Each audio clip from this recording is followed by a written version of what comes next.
안녕하세요. 아산 진석호입니다. 제 이름 앞에 아산을 붙인 이유는요, 그냥 딱 한 가지예요. 현대 정주영 회장님의 어느 상황에서도 멈추지 않고 뒤로 물러서지 않고 앞으로 나아가는 그분의 불굴의 의지를 조금이나마 제가 본받고 싶어서 제 이름 앞에 아산을 붙이게 됐습니다. 많은 이해해 주시기 바랍니다. 보통 사람이면 한 번 당하기 힘든 사고를 저는 크게 4번을 당하게 됐는데요. 오늘 제가 이 자리에서는 제가 겪어온 사고 중에 제 인생을 완전히 바꾼 2번의 사고에 대해서 설명해 드리겠습니다.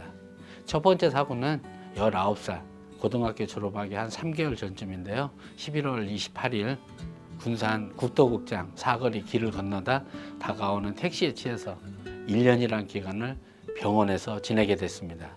가장 왕성한 시기에 병원에서 누워서 지내야 된다는 거. 그 당시에는 처음에는 잘 일어나지 못했거든요. 너무나 심한 사고였기 때문에. 하지만 포기하지 않고 꾸준히 무언가 한 가지를 힘줄을 가지고 하다 보니까 일어나더라고요. 그리고 뛰게 되다 보니까 내가 또 꿈을 꾸게 되고 또 새로운 일을 하게 되더라고요. 그 사실을 배운 것이 20살 때였습니다. 모든 것을 다 잃었다고 생각하는 그 시기에 저는 전혀 새로운 세계를 보게 됐고요.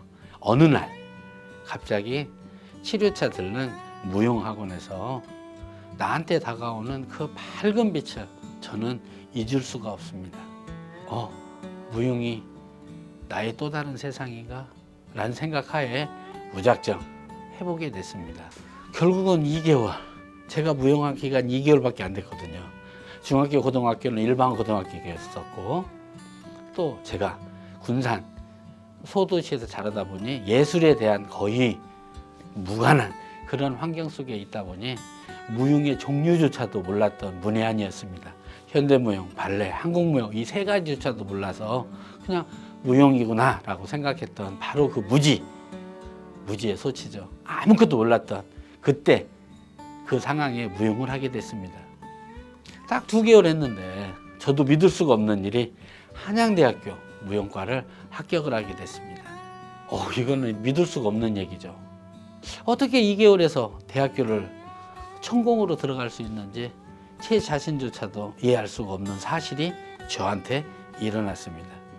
하지만 그 당시 아버님이 돌아가시면서 경제적인 지원이 끊기면서 저는 군대에 갈 수밖에 없게 됐습니다. 26살 제대해서 다시 복학해서 그때부터 무용을 시작했으니 저는 26살에 무용을 처음 시작하게 됐다고 생각을 합니다. 정말 새벽 4시에 일어나서 밤 10시까지 모든 시간을 무용에 매달리다 보니 어느 순간 나 자신도 모르게 무언가를 하고 있다는 사실을 깨닫게 되고 이루고 있다는 사실을 뼈저리게 알게 되더라고요. 제가 딱 한마디 해주고 싶은 것은 무엇이든 하세요. 멈춰있지 말고 생각만 하지 말고 일어나서 걸으면서 아니면 뛰어가면서 그냥 하세요. 하기 싫은 일이라도 해보세요. 하다 보면 길이 있습니다. 그 길은 나의 의지를 강하게 해주고 내 의지를 확고하게 확립시켜 줄 수 있는 계기가 되더라고요. 그래서 저는 저를 만나는 사람 모두에게 딱 한마디 해주고 싶습니다. 해봤어? 정주영 회장님의 한마디 해봤어? 바로 이 한마디가 내 인생을 완전히 바뀌었듯이 여러분 모두도 해보세요. 하면 이루어집니다. 이루어지면 또 다른 세상이 보이고 그 또 다른 세상에서 내가 걸어가고 있는 나의 모습, 진정한 모습을 보게 될 것입니다. 멈추지 마세요. 망설이지 마세요. 앞으로 가세요. 미래는 움직이는 자의 것이고 바로 행동하는 사람이 주인이 될 겁니다. 나의 2번째 사고는 이 최선을 다해서 살아온 대학 생활을 한순간에 무너뜨린 무대 사고. 서울국립극장 대극장에서 최종 리허설, 꿈꾸는 철마 최종 리허설 때 무대 사고로 목뼈가 부러지는 사고를 당했습니다. 그 당시 SBS 9시 뉴스에 첫 화면이 나올 정도로 충격적인 일이었는데요. 하지만 저에게는 그 한순간이 저의 모든 것을 뺏어갔습니다. 몸으로 생활해야 되는 무용수의 길을 그 단 하나의 사고로 다 가져가더라고요.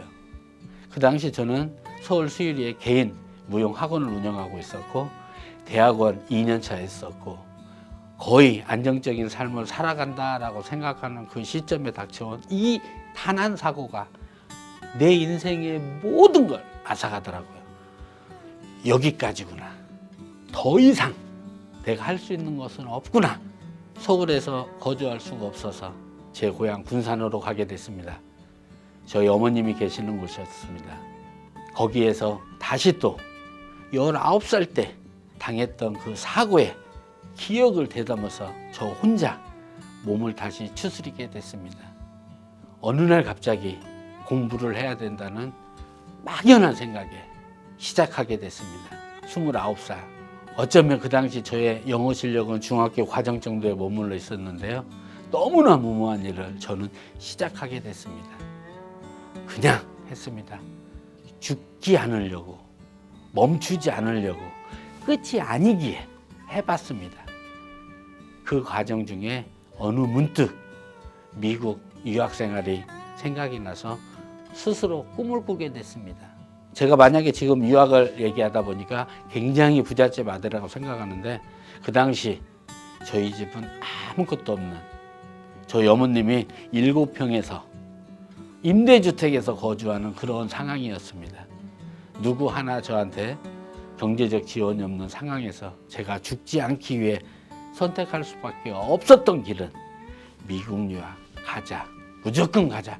죽더라도 거기서 죽자. 떠나게 됐습니다. 정말 우스운 일은 비행기 살 돈도 없어서 원웨이 티켓. 아마 걸렸으면 저는 되돌아왔을 텐데 너무나 운이 좋게도 심사국을 통과해서 미국에 들어가게 됐습니다. 그때부터 상상하지 못했던 그 어려움. 제가 여기서 말하기 너무 힘들죠. 어떻게 살아왔는지. 하지만 지금 지나와 보면 제 인생에서 가장 좋았던 때가 그 힘든 때라고 감히 여러분들에게 말할 수 있겠습니다.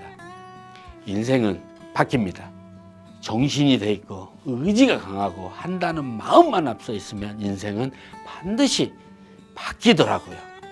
있어서 잘 되는 게 아니라 내 의지가 강해서 하려는 마음이 있어서 해야지라는 강한 신념이 있어서 앞으로 나가더라고요. 바로 이 마음을 제가 만나는 많은 학생들에게 사실 그대로 전해주고 있습니다. 그들이 어떻게 받아들일지언정 제가 살아온 길을 덧붙이지도 않고 있는 그대로 여러분들에게 감히 말할 수 있는 것은 저에게는 힘이 있기 때문에 누가 가지고 있지 않은 그 힘이 제 가슴속 깊이 있기 때문에 바로 오늘 이 자리에 서게 됐습니다. 앞으로 제 삶이 다시 어떻게 될는지 어떤 상황으로 펼쳐나갈지 장담은 할 수 없지만 제가 확신할 수 있는 단 한 가지는 한다라는 거, 일어선다라는 거, 그리고 앞으로 나간다는 거. 이 사실 하나만큼은 변함이 없을 겁니다. 오늘 이 유튜브에서 제가 하고 싶었던 얘기는 아산, 진석호, 넌 누구냐? 이 얘기를 여러분들에게 전해주고 싶어서 유튜브를 시작하게 됐습니다. 하나를 가지면 2개 갖고 싶고 2개 가지면 3개가 욕심나고 3개를 가지면 더 많이 갖고 싶은 사람의 본능, 그 본능에 멈추지 마세요. 움직이면 얻게 됩니다. 그 얻는 것이 물질이 아니라 내 마음속에 있는 강한 심지가 더 강하게 된다는 거, 바로 이것을 모두에게 전해주고 싶습니다. 감사합니다. 여러분들에게 꿈과 희망을 줄 수 있는 그런 사람이 되고자 노력할 겁니다. 어떻게 살아왔는지, 어떻게 살아갈 것인지, 그리고 앞으로 나는 무엇을 할 것인지 하나하나 체계화시켜서 여러분들에게 보여줄 것이고 여러분들과 같이 나갈 것입니다. 감사합니다. 다음에 반드시 또 뵙겠습니다. 아산 진석호였습니다.